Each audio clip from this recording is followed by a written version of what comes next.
Hey ladies, anybody watching? So the title, obviously pretty catching, and obviously not directed at anybody or any of you that are watching. But the reason why I titled it that, and the reason why I come to you via video, because I was just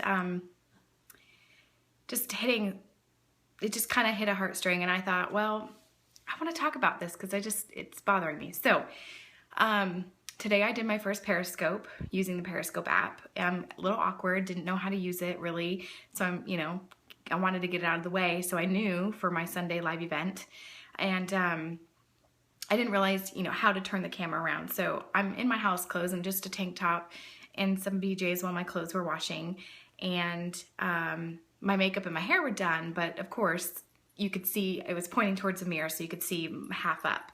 And it wasn't flattering. I'm in a white tank top.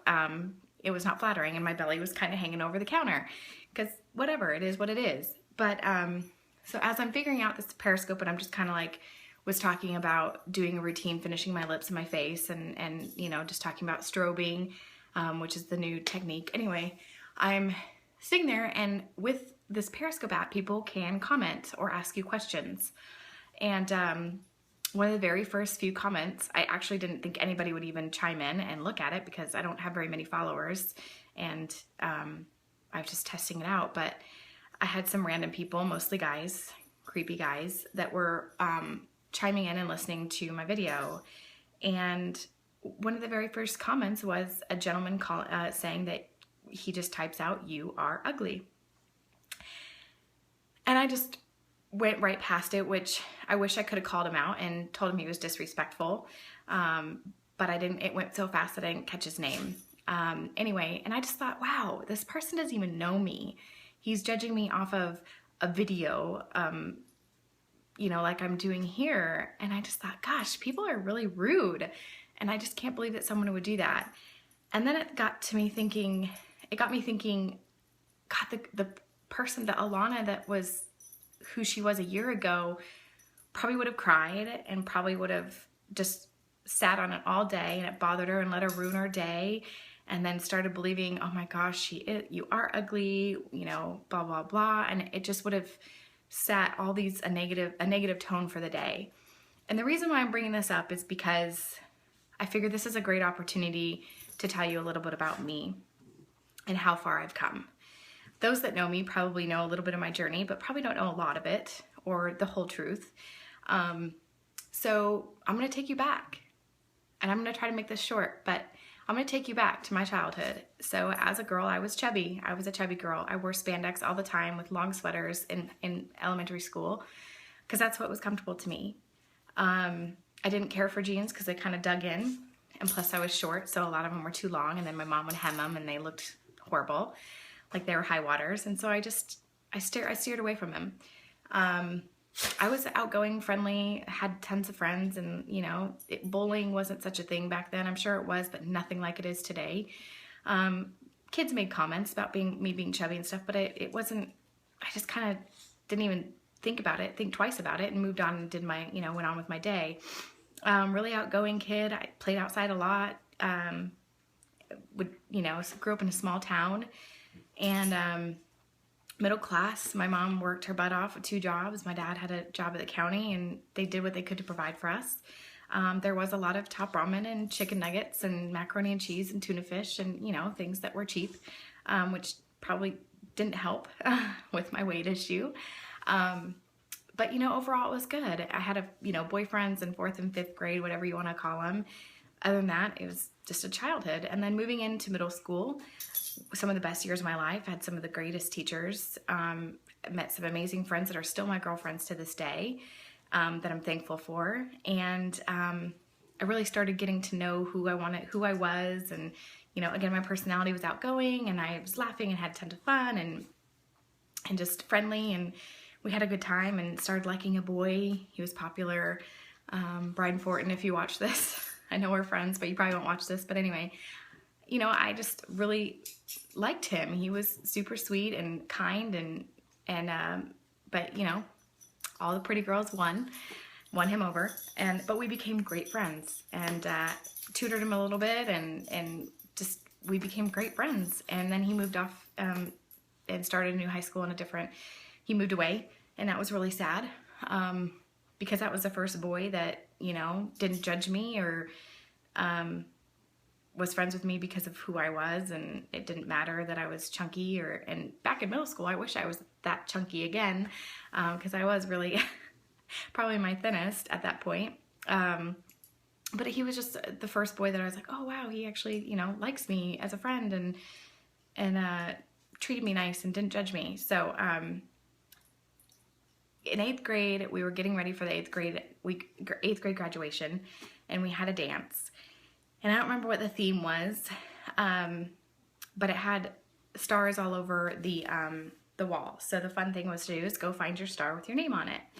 And that star I found with my name, and someone took a ballpoint pen and wrote "is fat." And I took that star down right away, and I was devastated, because who knows how many people saw that, how many people laughed at that, how many people talked about that, agreed with it, you know?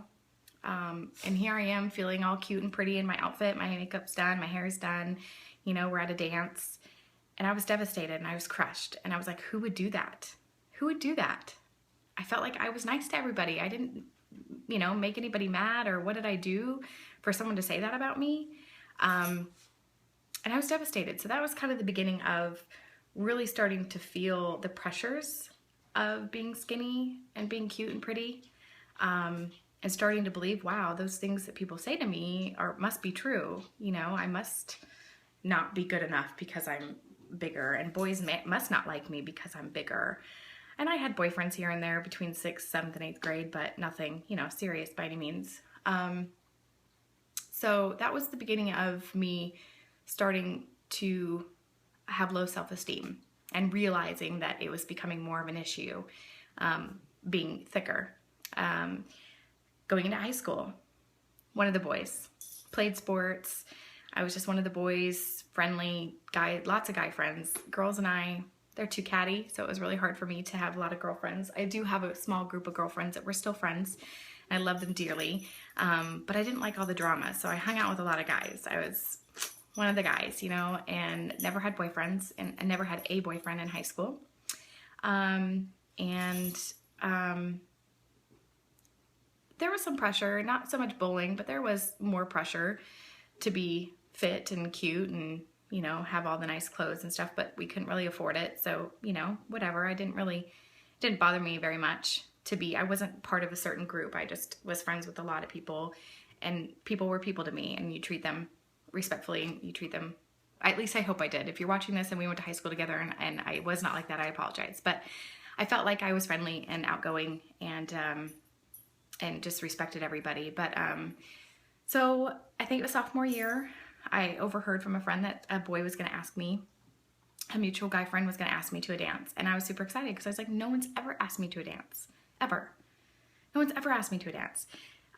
Boys don't do that with me. You know, they don't like me. I'm just one of the guys. So I was super excited, came home, and unfortunately through the events, I, you know, was told that I would never have a boyfriend or get married until I lost weight. And those are definitely things that stick with you and shape you and kind of slowly make you the person that you are today, good and bad. And so again, going from 8th grade and starting to feel the pressures and believing that my weight is an issue and it determines certain things, like boys not liking me, then that really set in, and my self-esteem went way down. Confidence went way down. Just, you know. And then when the boy didn't ask me, then I really believed, oh my gosh, maybe it is my weight. So finished high school, went off to community college. I stayed and lived at home for 2 years, went to community college. Amazing, met so many more people. Met a boy who was awesome, who just loved life and made me start living life and loving it, and just being more spontaneous and believing in myself, and that I am pretty, and that I need to stop talking about myself and putting myself down and being so negative. And because it's a deterrent, it really makes men just kind of go like that. And I get that now, but back then I didn't. And but he brought me out of my shell, and I thank him for that. We're still great friends. We never officially dated, made it official or anything. We dated here and there, but still great friends.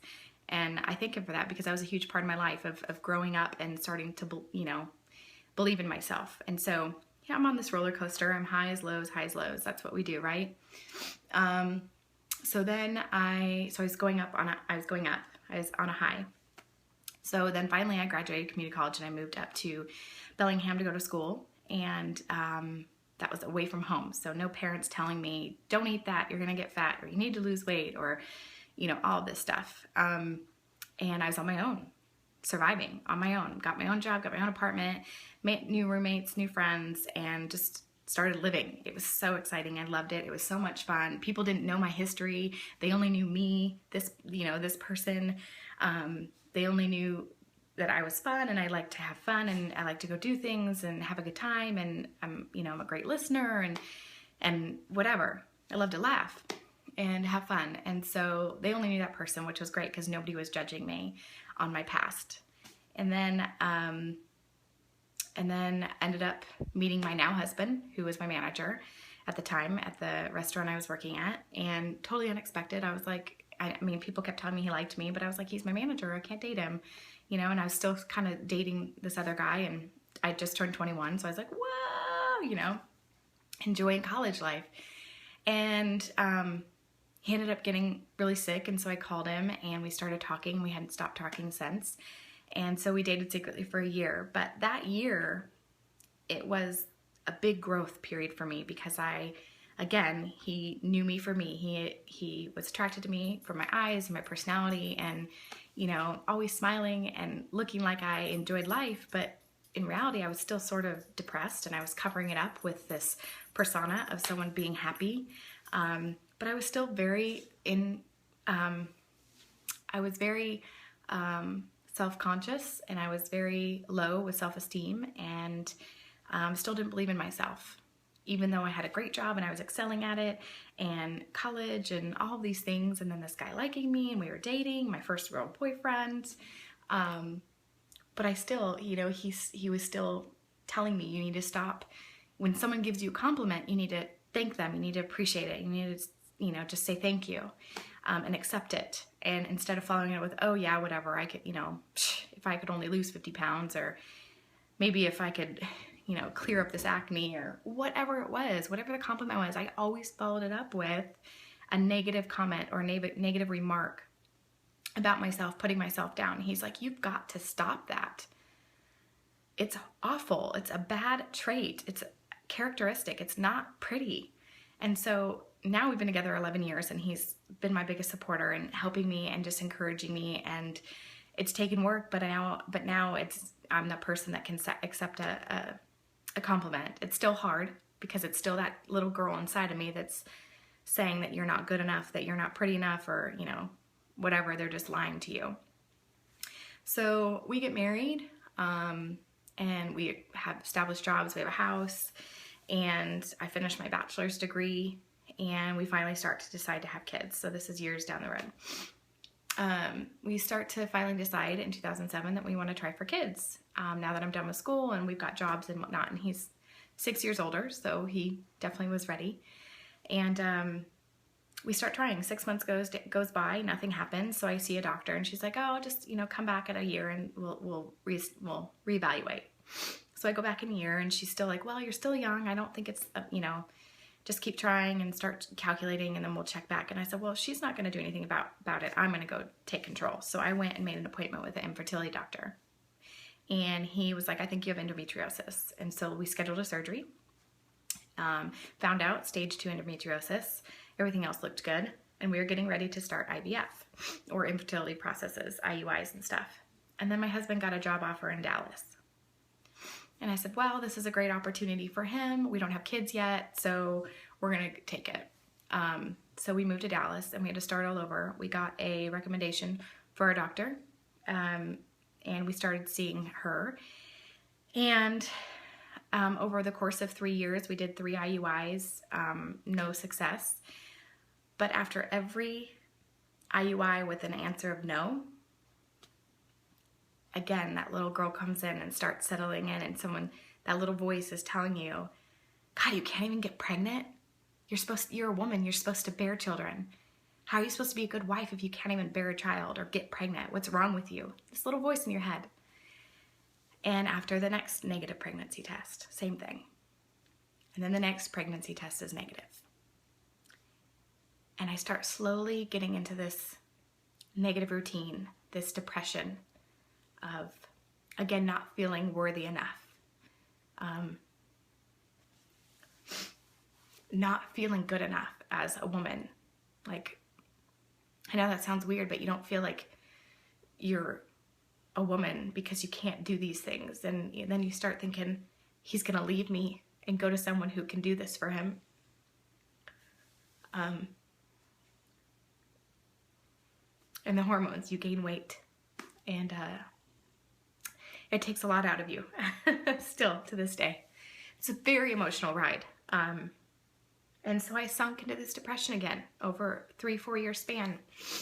And you just start believing in yourself that you're not worthy, that you're not good enough, that you're just not there. You're just existing. Nobody cares. And then what did you do? What did you do wrong? God, why are you punishing me for this? Why am I having to go through this? I'm a good person, you know? I haven't done anything wrong. And so you have all these emotions and you're going back down. I was at a high, I was doing well, and you start going down again. And you start reliving all your childhood, all those things that go through your mind, of all those things that people said about you that you start believing. You're like, yeah, maybe if I would have lost weight, I wouldn't have these issues. Maybe if I wasn't fat, I wouldn't have endometriosis. Maybe if I took better care of myself. You know, you again, just start believing all of these ugly words that were said to you. Years down the road, I went to a seminar finally, and that was free because they were like, come sit here and listen for an hour and you could win a free IVF. I was like, heck, you know, we were getting ready to do an IVF. I had to do one more surgery to scrape away some endometriosis. And then we were going to move towards IVF with the last doctor. And so I was like, well, this is a new doctor, but I don't care. I'll sit through an hour and listen to this. And I sat through it. My husband went with me, and I looked at him. I said, this is it. This is what I have. Because nobody could diagnose me what my issue was. And which is even harder, because you're like, I don't know what's wrong with me, but something's wrong with me. And of course, my husband, being so amazing and supportive that he is, he's like, no, it's probably me. It's probably me. It's probably, you know, he always took the blame for it, which I knew it was me because he checked out fine. And I checked out fine, but for some reason, I just knew it was me. And so we go and we listen to the seminar, and I know this guy is talking about this new research that's being done for natural killer cells. And I said, that's got to be it. It's got to be it. I just had an intuition. And so I sat through the whole seminar, and they were offering, we didn't win the IVF, which would have been nice, but someone else who needed it more did. And they were offering free consultations. So I signed up for one. And within 3 days, we sent him all our paperwork from our previous doctors. And he's like, I think you're a good candidate for testing for the natural killer cells. I said, okay, what do we do? He's like, I take one blood test, and it's $350, and you'll know within 24 hours. I'm like, great.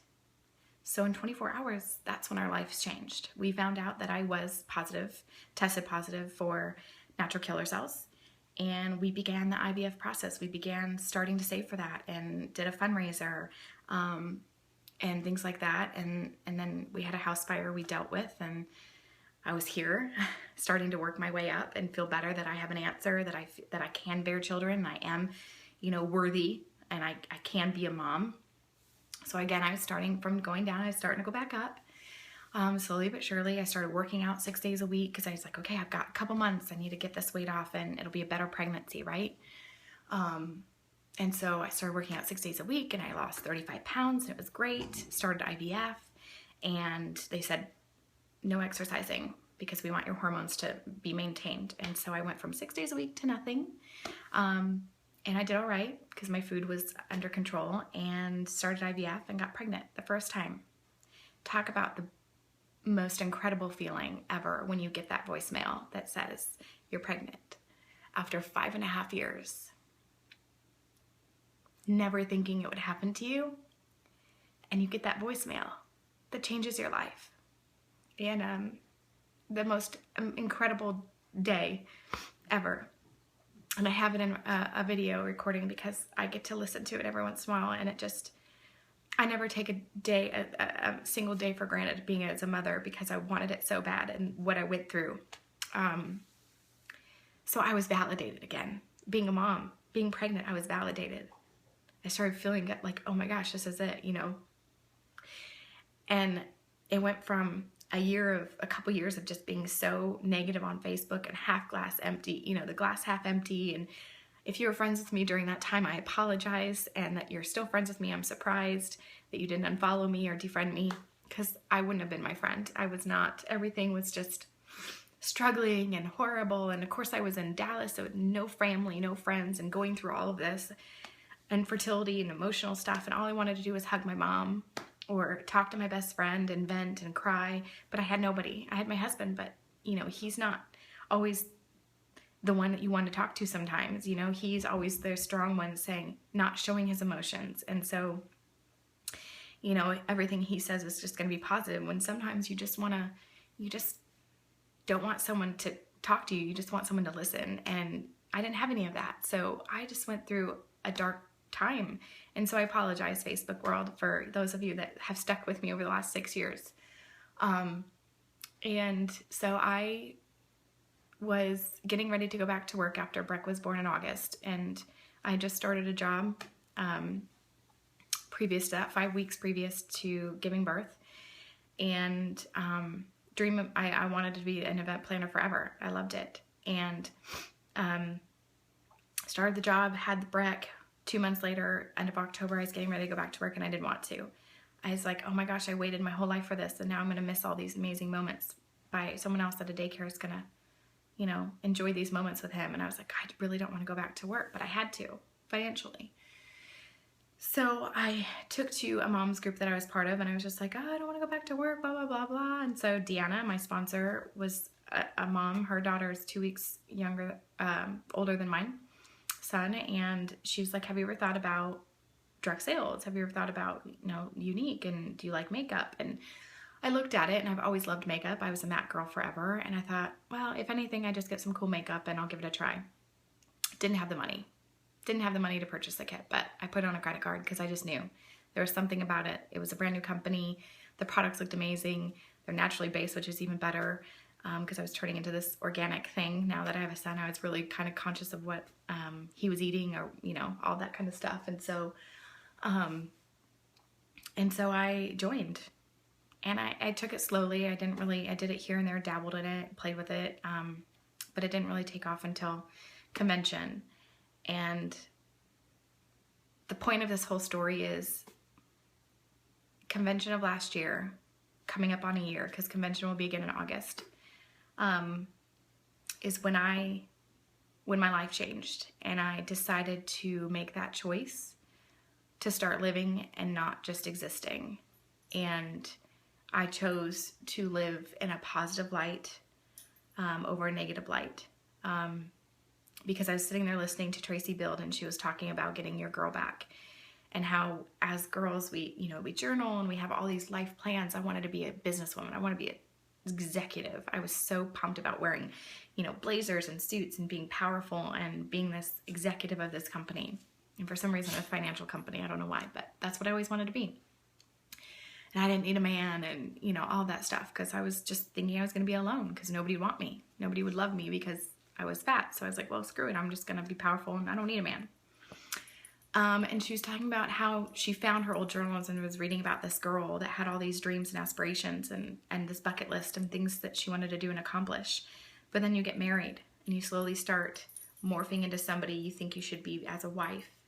And then you have kids, and then you slowly start morphing into someone you think you should be as a mother. And you start to slowly forget about yourself, who you are, who you want to be, and how you just forget about all the things you wanted to accomplish and do, because now you're worrying about other people and not yourself. And she just sat there and was talking about validating yourself and being worthy, because you are worthy of doing those things and doing things that make you happy and taking care of yourself. And I just sat there bawling because I knew she was talking to me, and I knew that I was supposed to be there at that moment listening to her. And I just bawled, and that was when I changed my life. And I decided from that point on, I'm not going to live like this, and I'm not going to let my past and those moments that were hurtful, I'm not going to let them define me. And so I know you see me post about makeup and this incredible product line, and you're probably sick of seeing me post it, but the reason I want you to know that I'm not out here just for being a salesperson and to make money, because this company has done way more than that for me. It has given me a purpose to hopefully tell my story so I can change other people, other women, to start living and start loving themselves, and to validate them that they are beautiful and they are worthy and they are amazing people, and to not let their past define them. And they can move on. They can choose to be positive over negative. They can choose to live and not exist and to find their passion. Mine happens to be makeup, and I hope that I can take that and turn it into being a beauty coach and be able to coach people that it doesn't take makeup to feel beautiful, because you really have to start within here. And hopefully if you can find that and bring that out, and that's my goal. I want you to think of, every time I post something, I want you to think of me trying to reach someone who can hopefully make a change in their life to live better and happier, because it's a dark place living unhappy and depressed. It's a very dark place, and it's not fun, and it's exhausting, and you lose a lot of friends and family being that person, and it's a lot of energy. And so for me, I have to give all the thanks in the world for Younique for bringing that person out of me, because I have an incredible group of Y sisters, is what we call each other, who are so uplifting. And anytime you second guess yourself or you put yourself down, they're right there to say, stop that. Why are you saying that? You know, turn it around. You can do this. Don't think that. You know, you are beautiful. You know, they're just there to help you. And it's an incredible support group that has turned into amazing friends that some I have not physically met, but I can't wait to meet them at convention. And then it's just brought my husband and I together, and because he's always been my supporter. He's always supported me in whatever I do, all my crazy ideas, all the jobs I change to and whatnot. And he's always said I could do it. And this is the first time he won't let me give up, because he knows how important it is to me.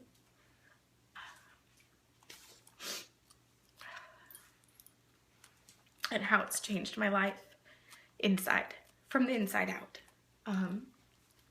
And he won't let me give up. It's not easy, but I love it. And I have a beautiful team of girls that I get to inspire and lead. And it's a lot of pressure, but it keeps me going, and it keeps reaffirming that this is what I was supposed to do. I get to be home with my son, which is what I always wanted to do. I was able to quit my job. And the main reason why I started Younique too is so I could stay home, and then it ended up turning into really trying to work my business, because I worked for a manager that was degrading, who again made me feel unworthy, that no matter what I did, it was wrong, wasn't good enough. No matter if it wasn't her way, it wasn't good enough.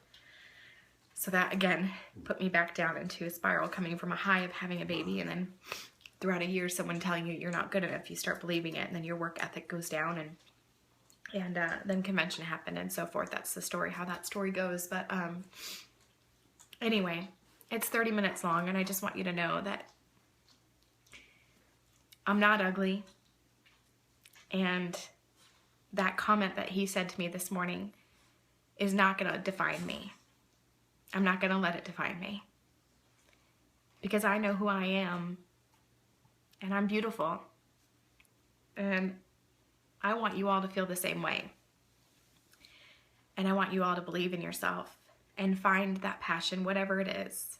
Mine happens to be Younique, because it's a wonderful company that has treated me well, that has validated that I am worthy and that I am good enough and I am beautiful, and it validates the mission of trying to just validate women and empowering them to get their girl back.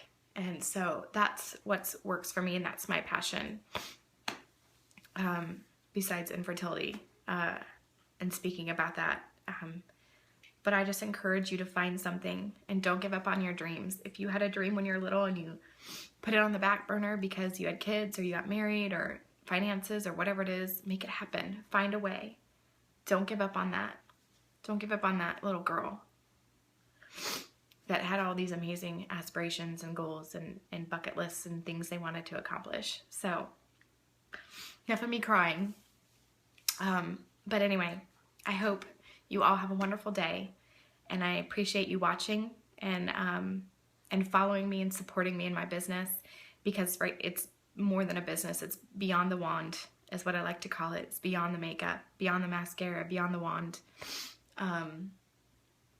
It's more than that to me. So I hope this touches someone that maybe has a similar story, and they might be in a dark place, and maybe this helps them get their girl back. So thank you, Tracy Beard, for that amazing story of getting your girl back. You can follow her blog. She's incredible. But any questions, definitely reach out. But thank you for listening. I love you all so much. Have a wonderful day.